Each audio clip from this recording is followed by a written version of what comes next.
decide what this is.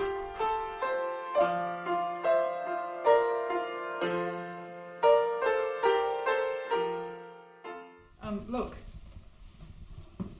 What is that? What is that? That's what it looks like. Okay. Well, we're going to take him in for his shot. For his Bortadella shot? Yeah, so we'll have her look at that at the same time. Okay.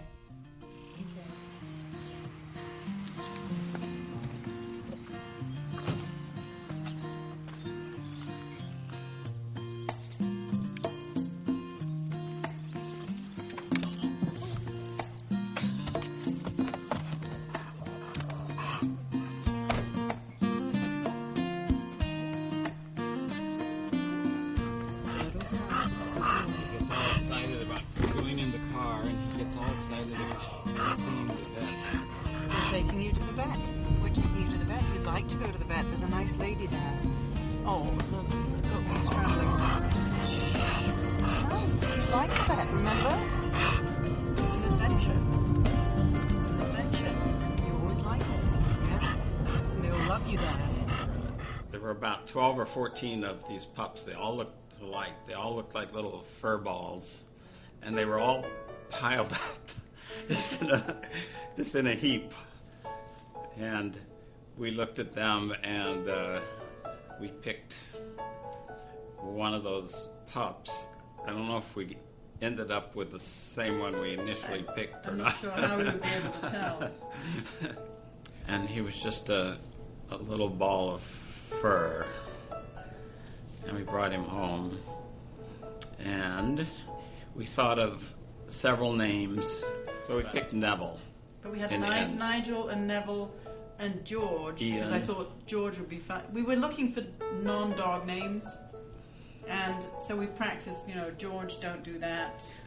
And then I thought Bob. I thought I'd have Bob Dog as opposed to Bob Person, but Bob didn't fall for that one.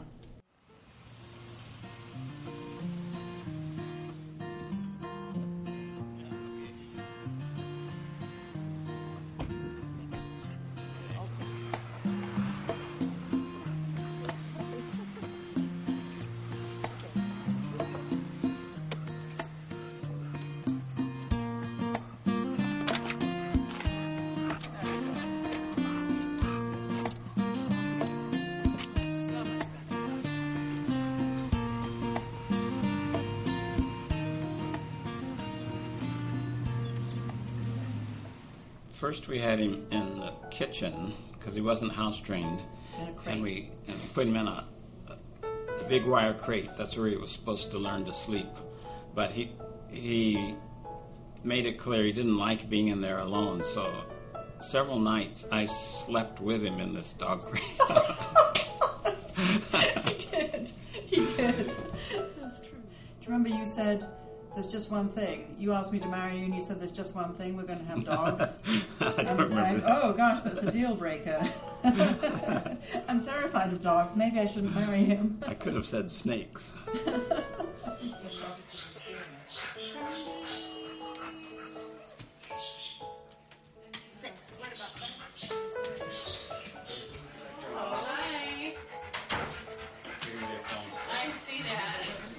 When the kids are in the house, they take so much of your time that you have less time with your pet, probably.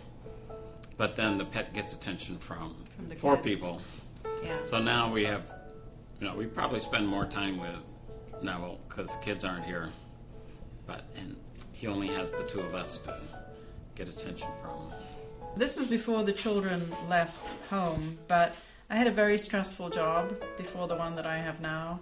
And some evenings I would come in and I would be exhausted and I would have had a horrible board meeting or something and I would be totally stressed out. And I would get as far as the dining room and Neville would come to greet me and I would just curl up with him. He would just curl up with me on the floor. And it was just really comforting. Hugging and dancing, he won't tolerate. He'll get excited and jump up on you and try to get between you. If ever, not that we do it a lot, but if ever we dance, I mean, sometimes we dance, and Neville will get up between us and will sort of climb up and try and separate us. So none of that. No hugging, no kissing, no dancing. He's a very puritanical dog. Yeah, he. Okay, so basically we're just going to do it and then Just take a look at him and see how he's doing. you think the growth here is larger than it was? Yeah. I do think it's getting more asymmetrical. Oh gosh. I would say too, yeah. But what's he doing inside? Well, it's hard to say. I mean, right. It may not be doing anything inside his brain because it may just be associated with cranium going up Oh, rather okay. than in. So maybe not constricting anything in there. It may not be, going down in. It could be either a benign or malignant tumor of the bone of the cranium that just kind of is progressing outward rather than inward. The breed is known for having arthritis and rear leg problems. He has severe arthritis, and he has a degenerative nerve problem. He's on pain medication, so I think he's unaware of it. But I think that's the degenerative nerve problem. And then he's got some sort of growth or tumor, probably benign, the vet said, that's on the top of his head. We noticed that it's getting bigger.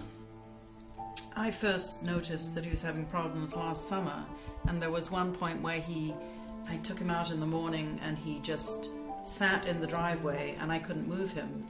It was pretty bad last summer, and I thought, we don't have very long with him. It seemed to me like this was something that was going to deteriorate. He was going to deteriorate fast. Yeah. The vision. Yeah. Right. But sometimes if something comes up,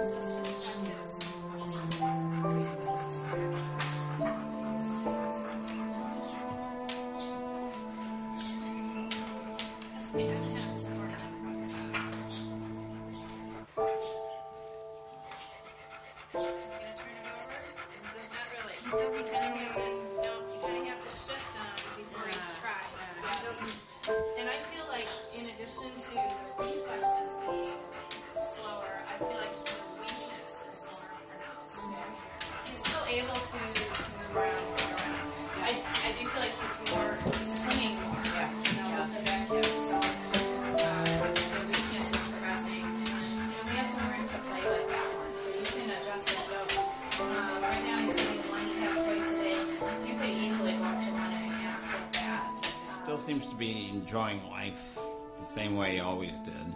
Probably because he's on pain medication, and so he doesn't suffer, and he doesn't know any better than to worry about why he can't walk the way he used to, why it's hard to climb upstairs. He just accepts that it's the way life is. But he seems to be as happy as he ever was. There goes his tail. not lost interest in trees. Not at all. Okay. All right. Thanks, Thank you very much. You're welcome.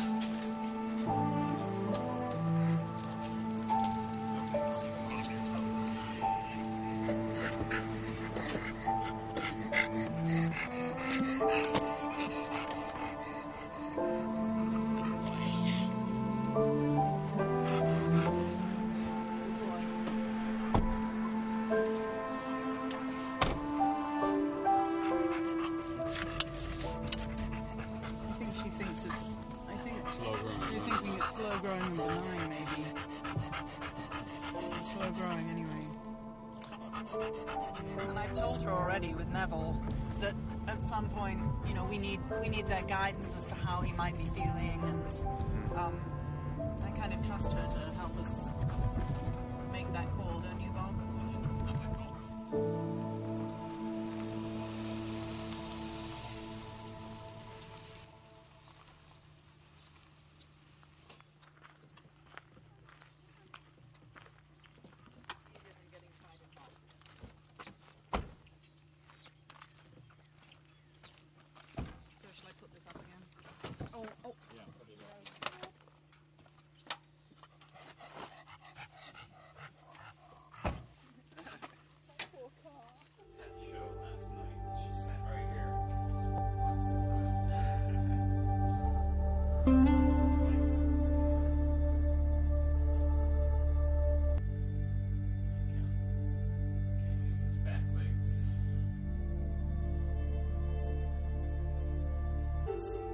He's just thinking, well, this is how things are, how am I going to cope with it? And he just gets on with life, and I think that's a good lesson for the rest of us.